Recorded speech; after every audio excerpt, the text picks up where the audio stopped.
So what we're going to do right now is maybe we'll just see if we can launch Calcon, they call it, right from here. This is supposed to allow us to launch it. Sometimes this one takes a little time to load up. Now there she is. So essentially what that is, gives you a dashboard where you can view all the different settings. Now this is a little more interesting to look at. This is a little more intuitive because it's a graphical representation of various different things. So we have ECT, which is ECT. I think it's ECT. What is that?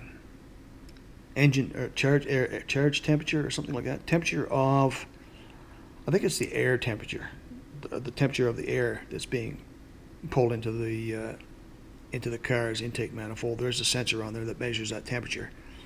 And then over here you see your RPMs, and over here we see miles per hour. And over here, this is air. This is actually air charge temperature here. This might be exhaust gas temperature or something. This is the air charge temperature, ACT. This will show you whether it's wide open throttle. Shows you whether it's in open loop or closed loop. A little hard to see, guys. I'll get over here. This will show you wide open throttle. If it's in wide open throttle, it tells you when it goes in wide open throttle. This will tell you if it's in closed loop. Like I said, this is the air charge temperature, miles per hour, RPM. Here we have vacuum and boost.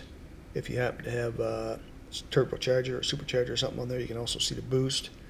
Over here you can see the load that the engine's under. I'm not sure what metric is used to measure that.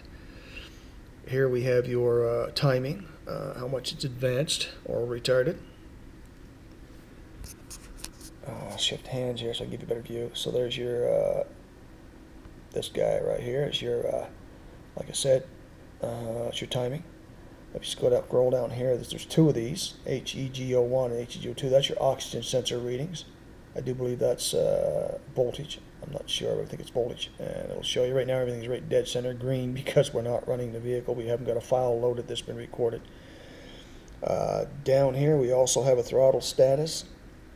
And then over here we have a few less graphical, well, this is a graphical representation of the mass airflow sensor right here. Try to get on there. That's a graphical representation of mass airflow sensor, what the values are.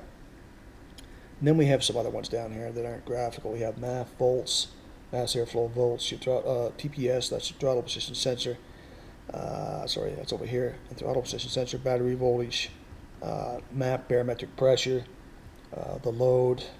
And you will see a live digital readout on each one of these, I believe, when you load a file that you've recorded. Here's the EEC-IV, EEC-V, I guess it is, and the D pump gain. Not sure what that is. This has got to do with your oxygen sensors. This has got to do with the fuel-air ratio, I do believe. This has got to do with your injectors, direct current or DC percentage, whatever that is. I'm not sure. Injector pulse width, injector pulse width. 1 and 2 because there's 2 injectors. So I do actually have files saved. I want to see if I can pull one up and show you the representation, what it looks like when you play it back.